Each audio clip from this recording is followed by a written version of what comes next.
While counselling చాలా ముఖ్యమైన విషయం అయినా కూడా ఇప్పుడు అన్యాయంగా జైలు పాలవటం, అన్యాయంగా కోర్టుల చుట్టూ తిరగాల్సి రావటం, ఇటువంటి పరిస్థితులు మారాలి అంటే మనం ఇప్పుడే ఏదైనా చేయాలి. ఎందుకంటే మన చట్టాలు మారాలంటే టైం పడుతుంది.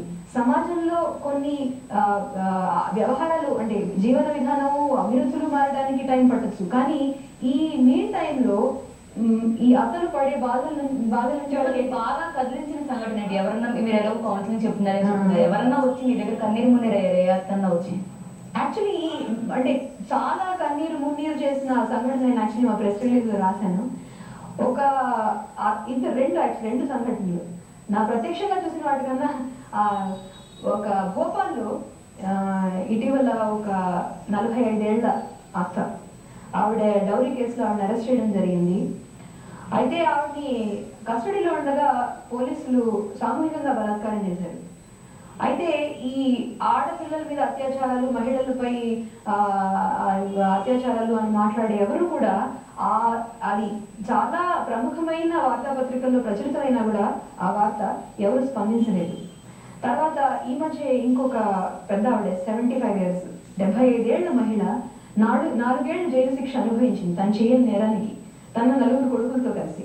ఆవిడ 4 ఏళ్ల తర్వాత నిర్దోషి అని నిర్దోషులని అందరూ రుజువైన తర్వాత బయటకు వచ్చి ఇప్పుడు ఈ న్యాయం జరిగి నాకేమిటి లాభం, నా మనవలు రోడ్డు పాలైపోయారు, వాళ్ళకి చదువులు లేవు, సమయం లేవు, మేము ఎవరు చూసుకోవడానికి లేక అన్న ఆవిడ పెట్టుకున్న కన్నీళ్లు కళ్ళ కట్టినట్టుగా రిపోర్టర్ ఎంత చక్కగా రాశారంటే అది చూసి చాలా బాధపడ్డాం. కానీ ఇంతకన్నా కూడా మేము 4 ఏళ్లలో కౌన్సిల్ చేస్తున్న చాలా మంది మహిళలు మన జాతీయ మహిళా కమిషన్ని ఆశ్రయించినప్పుడు వాళ్ళు చెప్పిన క్లుప్తమైన సమాధానం ఏమిటంటే, వీళ్ళు పడుతున్న బాధలన్నీ వాళ్ళు ఎంత విశదంగా వాళ్ళు చెప్తుంటే కూడా వాళ్ళ నుంచి వచ్చిన క్లుప్తమైన సమాధానం ఏంటంటే వీళ్ళ సమస్యలు మా అజెండా పరిధిలోకి రావు అని.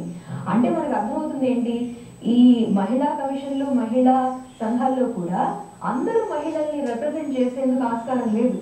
కాబట్టి ఎవరి గొంతైతే బయటికి రావట్లేదు, ఎవరైతే వాళ్ళ సమస్యల్ని బయట చెప్పుకుని వాటి పరిష్కారానికి ఎవరిని ఆశ్రయించలేకపోతున్నారు వాళ్ళకి సహాయం కల్పించాలని చెప్పేసి మేము అల్టిమేట్లీ మీరు ఏం చెప్దాం అనుకున్నారు? ఇక్కడ చాలా మంది అత్తలు చూస్తూ ఉంటారు, చాలా మంది కోడళ్ళు కూడా చూస్తున్నారు. సో అత్తలకు మీరు ఇచ్చే ఏ రకంగా సహాయం అందిస్తామని చెప్తున్నారు, కోడళ్ళకి మీరు ఇచ్చే హెచ్చరికలు? మేము అందరికీ చెప్పేది ఒకటేంటంటే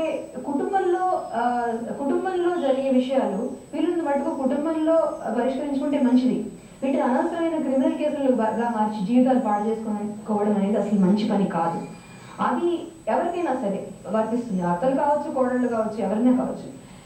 ముఖ్యంగా ఏంటంటే మన రాజ్యాంగం ప్రకారం, మన అంతర్జాతీయ మానవ హక్కుల ఘోషణ ప్రకారం మనందరికీ చట్టంలో సమాన రక్షణ పొందాల్సిన అర్హత ఉంది, హక్కు కూడా ఉంది.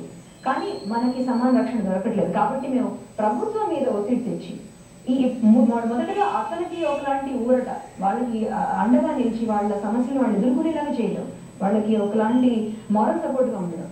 తర్వాత గవర్నమెంట్ మీద మనం ఒత్తిడి తెచ్చి ఈ చట్టాల్లో అందరికీ సమాన రక్షణ కావాలి, స్త్రీలకి, పురుషులకి, ఎవరికైనా, పిల్లలకి, ఎవరైతే గృహహింసకు గురవుతున్నారో అందరికీ సమాన రక్షణ కల్పించాలి. అది మేము కోరుకుంటున్నాం. ఓకే, ఇప్పుడు చిన్న బ్రేక్ తీసుకుందాం. బ్రేక్ తర్వాత అత్తలు పడుతున్న బాధలపై స్పందన తెలియజేయడానికి అత్తలు ఇటువంటి సంఘాలు అసలు అవసరమా, వీటిపై మనతో మాట్లాడడానికి సంధ్య జాయిన్ అవుతారు. చూస్తూనే ఉండండి TV9.